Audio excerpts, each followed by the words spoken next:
کا کام وقت پر نہ ہو سکے تو عورت اور مرد ہونے کی بنیاد پر وہ عورت کو گالی دے، مرد ہونے کی بنیاد پر وہ عورت سے بدتمیزی کرے، مرد ہونے کی بنیاد پر جو ہے اسے کچرا سمجھے، مرد ہونے کی بنیاد پر اسے جو ہے اللہ اکبر پاپی سمجھے، منحوس سمجھے۔ نہیں، آپ کو کیا معلوم کہ جب ایک باپ اپنی بیٹی کو اپنے گھر سے الوداع کرتا ہے تو وہ کتنے پتھر دل پر رکھ کر کے اپنی بیٹی کو اپنے گھر سے جدا کرتا ہے۔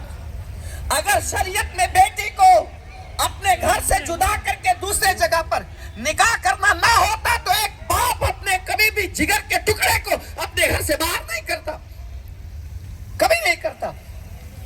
اپنے لخت جگر کو، اپنے نور نظر کو، اپنی پیاری بیٹی کو اپنے گھر سے کبھی دوسرے کے گھر نہیں بھیجتا۔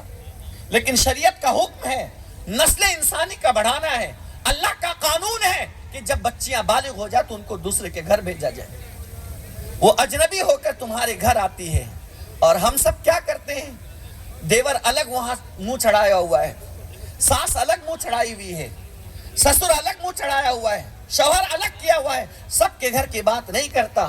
بعض ایسے بھی نیک انسان ہیں کہ اپنی بیٹی کی طرح اپنے بہو سے پیار کرتے ہیں، اور بعض ایسے ہیں کہ اپنی بیٹی کے ہر غلطیوں کو معاف کر دیتے ہیں اور اپنی بچیوں کے جو دوسرے گھر سے آئی ہے اس پر ظلم کرتے ہیں۔ ایسا نہیں ہو۔ دیکھو میرے نبی صلی اللہ علیہ وسلم اپنی زوجہ سے حضرت عائشہ سے کتنی محبت فرماتے تھے۔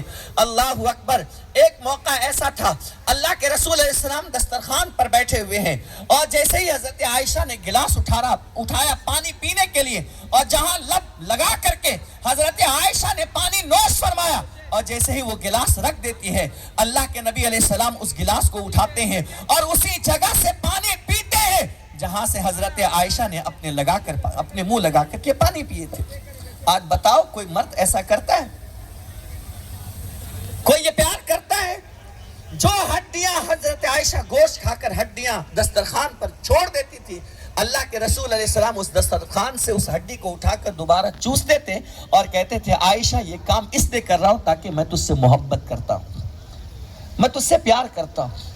ہم کبھی نہیں جتاتے اپنی بیویوں کو، ہم کبھی پیار دکھاؤ، ان سے محبت کرو، وہی تو محبت کرنے کی چیز ہے، وہی تو پیار کی چیز ہے، وہی تو احترام کی چیز ہے۔ اس سے بڑھ کر تمہارے لیے عزت اور شرف کی بات کیا ہے؟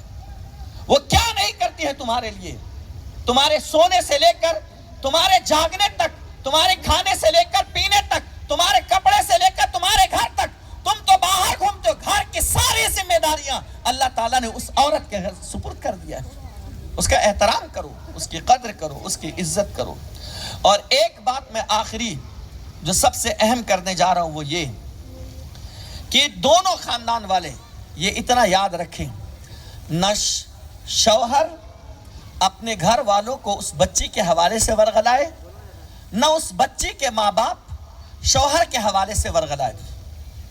اور خاص طور سے بچیوں کو میری یہ نصیحت ہے، میری بہن کو، کہ جب وہ اپنے شوہر کے گھر جائے تو اپنے ساس سسر سے ویسے ہی محبت کرے، ویسے ہی پیار کرے جیسے اپنے ماں باپ سے پیار کرتے ہیں، جیسے اپنے ماں باپ کا احترام کرتے ہیں، جیسے اپنے ماں باپ کی عزت کرتے ہیں۔ اس لیے کہ ساس اور سسر یہ باپ اور ماں کے درجے میں ہیں، اور ماں باپ کا کیا مقام ہے؟ اللہ کے رسول علیہ السلام نے ارشاد فرمایا، جو انسان ایک مرتبہ اپنے ماں باپ کو محبت کی نگاہ سے دیکھتا ہے اللہ اسے حج مقبول کا ثواب عطا فرماتا ہے۔ اللہ اکبر، ماں باپ وہ بڑا رتبہ اور درجے کا نام ہے۔ ایک صحابی نے 7 مرتبہ اپنے کندھے پر بٹھا کر اپنے ماں باپ کو حج کرایا تھا، اور حضور سے آ کر کے وہ پوچھتے یا رسول اللہ کیا میں نے اپنے ماں باپ کا حق ادا کر دیا؟ تو سرکار فرماتے ہیں تیری ماں کو تیری پیدائش کے وقت جتنے جھٹکے لگے تھے نا، ابھی ان جھٹکوں میں سے ابھی ایک جھٹکے کا بدلہ بھی ادا نہیں کیا۔ مت چھینو میری بہنوں ان کے بچوں کو ان کے ماں باپ سے، تمہارے شوہر ہیں ان کی خدمت خوب کرو، لیکن اس بچے کو اپنے ماں باپ کا احترام کرنے دو۔ آج میں دیکھتا ہوں جیسے جیسے بہنیں دوسرے کے گھر جاتی ہے اس بچے کو اپنے ماں باپ سے جدا کر دیتی ہے، اس بچے کو ساس سسر سے الگ کروا دیتی ہے، اس بچے کو ساس سسر سے الگ گھر دلوا دیتی ہے۔ اب جب کہ بڑھاپے میں اس بچے کی ضرورت تھی کہ وہ بچہ اپنے ماں باپ کی خدمت کرے، وہ بچہ اپنے ماں باپ کے ساتھ حسن سلوک کرے، وہ بچہ اپنے ماں باپ کے ساتھ اچھا برتاؤ کرے، لیکن ایک لڑکے کے بہکاوے میں آ کر ماں باپ کو جو ہے اللہ اکبر اکیلے چھوڑ دیا ہے، وہ سسکتے رہتے ہیں، وہ بلکتے رہتے ہیں۔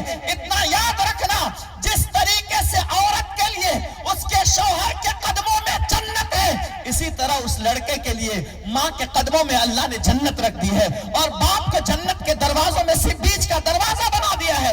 جس انسان نے اپنے ماں کی عزت نہیں کی اور جس انسان نے اپنے بوڑھے باپ کا احترام نہیں کیا، جنت کی خوشبو جنت سے 500 سال پہلے ہی آتی ہے، لیکن ایسے بدبخت لڑکے کو اللہ جنت کی خوشبو بھی نہیں عطا کرے گا جو اپنے ماں باپ کا احترام نہیں کرتا ہے۔ حضور علیہ السلام کی بارگاہ میں ایک صحابی، ایک واقعہ سن لیجئے، بہت دل کو چھو لینے والا واقعہ ہے، بہت دل کو۔ وہ آ کر کے لڑکا اپنے باپ کے خلاف رسول اللہ سے شکایت کرتا ہے، یا رسول اللہ صلی اللہ علیہ وسلم، میرے والد مجھ سے پوچھے بغیر میرے جیب سے پیسہ نکال لیتے ہیں، پیسہ نکال لیتے ہیں۔ حضور صلی اللہ علیہ وسلم نے فرمایا جاؤ ان کے والد کو بلا لیا۔ جب بلانے کے لیے صحابی گئے تو اس نے انہیں پوچھا کہ کیا بات ہے، اس وقت مجھے حضور بلا رہے ہیں؟ کہا ہاں۔ کہا کیوں؟ کہا کہ تمہارے بیٹے نے تمہارے خلاف شکایت کی ہے۔ کس بات پر؟ کہا کہ تم اپنے بچے سے پوچھے بغیر ان کے جیب سے پیسے نکال لیتے ہو۔ بس کیا تھا کہ اس باپ کے آنکھوں میں آنسو تھے، ہاتھ پوستے ہوئے عربی میں کچھ اشعار پڑھنے لگ گئے، اور اشعار پڑھتے پڑھتے پڑھتے رسول اللہ کی بارگاہ میں جا رہے ہیں۔ عربی متن نہیں پڑھوں گا کہ وقت نہیں ہے، بس پڑھتے پڑھتے جا رہے ہیں۔ ادھر حضور کی طرف یہ پہنچ رہے ہیں، اللہ ادھر جبریل امین کو مصطفیٰ کی بارگاہ میں بھیج دیا اور کہا اے محبوب، اللہ نے آپ کو سلام بھیجا ہے، اور کہا ہے اس کا مقدمہ پہلے سننے سے پہلے یہ جو راستے میں اشعار پڑھتا ہوا آ رہا تھا، پہلے وہ اشعار آپ ان سے سن لیں، بعد میں ان کا فیصلہ کریں۔ اللہ اکبر۔ جب وہ انسان آتا ہے حضور کو سلام پیش کرتا ہے، میرے آقا علیہ السلام نے ان کے سلام کا جواب دیا۔ وہ کہتے یا رسول اللہ آپ نے کیسے بلایا ہے، کیا وجہ ہے؟ حضور فرماتے تیرا فیصلہ بعد میں کیا جائے گا، پہلے تو یہ تو بتا جو اشعار تو پڑھ کر آ رہا تھا وہ اشعار ذرا ہمیں تو سنا۔ وہ انسان رونے لگ گئے اور کہتے ہیں کیا اللہ نے اس کی بھی خبر آپ کو عطا کر دی کہ میں کیا پڑھتے ہوئے آ رہا تھا؟ کہا لیکن تیری زبان سے میں سننا چاہتا ہوں۔ اللہ اکبر۔ پھر وہ انسان اپنی زبان سے اپنا درد اپنے بیٹے کے حوالے سے وہ بتاتا ہے، میری بہنوں سنو سنو، اس واقعے کو توجہ کے ساتھ سنو، ہو سکے تو اپنے شوہروں کو اتنی اجازت تو ضرور دے دو کہ وہ اپنے ماں باپ کی خدمت کر سکے، اپنے ماں باپ کا احترام کر سکے، اپنے ماں باپ کے ہاتھ پیر دبا سکے، ان کے دوا کا علاج، ان کے دوا اور علاج کا انتظام کر سکے، ان کے سائے بسائے رہ کر ان کے دعاؤں کا حقدار بن سکے۔ آج دنیا بدل گئی ہے، ماڈرن زمانے کے اندر ہر لڑکی یہ چاہتی ہے کہ اپنے شوہر کو جدا کر لے، اپنے شوہر کو الگ کر کے رکھے، ان کے ماں باپ سے جدا کر لے۔ کہتے بڈھے بڈھیوں کی خدمت ہم سے نہیں ہوتی، ان کے بوڑھے ماں باپ کی خدمت ہم نہیں کر سکتے۔ لیکن سنو ماں باپ کا کتنا بڑا رتبہ ہے، کتنی تکلیفوں سے ایک باپ اور ایک ماں نے پالا ہوتا ہے۔ وہ صحابی کہتے یا رسول اللہ صلی اللہ علیہ وسلم، ہمیں بڑی تمنا تھی اللہ ہمیں ایک اولاد عطا فرما دے، ایک بیٹا عطا فرما دے۔ چند دنوں کے بعد اللہ رب العزت نے ہمیں یہ خوشخبری عطا کی کہ ہمارے آنگن میں ایک کلی کھلنے والی ہے، ہمارے گھر کے افق پر ایک تارا آنے والا ہے۔ یا رسول اللہ ہم بڑے خوش ہو گئے کہ ہمارے گھر پر ایک بچے کی ولادت ہونے والی ہے۔ اب ہر دن وہ خوشی سے گزر رہے تھے، اللہ تعالیٰ نے وہ لمحہ بھی لایا کہ ہمیں اس جیسا بیٹا عطا کیا۔ جب ہم نے اپنے بیٹے کو دیکھا نا یا رسول اللہ ساری تکلیفیں ہم بھول گئے، ساری پریشانیاں ہم بھول گئے۔ اس بچے کے چہرے کو جب ہم دیکھتے تھے نا تو ہمارا سارا درد ختم ہو جاتا تھا۔ ہم نے یہ فیصلہ کر لیا تھا اب جتنی محنت کرتے تھے اس سے زیادہ محنت کریں گے، دھوپ میں جا کر کے اپنے آپ کو جلائیں گے، لیکن اپنے بچے کی تربیت کریں گے، اپنے بچے کو پڑھائیں گے، اعلیٰ تعلیم دیں گے، انہیں اچھا انسان بنائیں گے۔ یا رسول اللہ میں خوب محنت کرتا رہا، رات دیر میں آتا تھا، کما کر کے آتا تھا، محنت کر کے آتا تھا، اور رات میں جب اپنے بچے کا چہرہ دیکھتا تھا نا تو میرے سارے غم دور ہو جاتے تھے، ساری پریشانیاں دور ہو جاتی تھی۔ اللہ اکبر۔ پھر کیا تھا، میرا بچہ بڑھتا چلا گیا اور میں دھیرے دھیرے خزاں کی طرف آتا چلا گیا، اور جب اس کی شادی ہو گئی ہم نے اچھے سے اس کی شادی کر دی۔ اس کے چند دنوں کے بعد پھر اس کے تیور بدلنے لگے یا رسول اللہ۔ جیسے جیسے میں بڑھاپے کی طرف آنے لگا میرے ہاتھ پیر کمزور ہو گئے، تو میں نے یہ سوچا کہ آؤ چلو اب بڑھاپے میں آ گیا ہوں، جس لال کو میں نے پالا ہے، جس لال کو میں نے سینچا ہے، جس لال کے لیے سب کچھ میں نے کیا ہے، مزدوری کی دھوپ میں تپش میں جلتا رہا، مرتا رہا، صرف اس لیے کہ بڑھاپے میں مجھے کام آئے گا۔ کیا بتاؤ میرے آقا حضور، جیسے بڑھاپے میں آیا میرے بیٹے کے تیور بدل گئے، رنگ بدل گیا میرے بیٹے کا۔ ایک نوکر کو بھی گھر میں آنے کے بعد اس کے ساتھ اچھا سلوک کیا جاتا ہے، یا رسول اللہ نوکر سے بدتر حال مجھے میرے گھر کے اندر کر دیا گیا۔ نوکروں کو بھی وقت پر کھانا دیا جاتا ہے۔ میں بوڑھا کیا ہو گیا، جس میں طاقت نہ رہی، کمزور ہو گیا،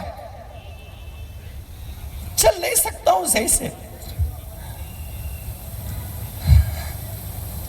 کمانے کے لیے نہیں جا سکتا۔ میں نے سوچا تھا کہ اب میرا یہ بیٹا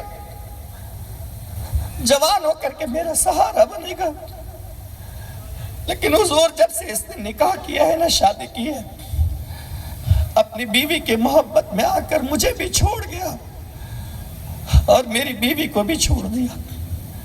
دوا کے لیے ترستے ہیں، پیسے کے لیے ترستے ہیں، لیکن یہ میرا بیٹا ہم کو کچھ نہیں دیتا۔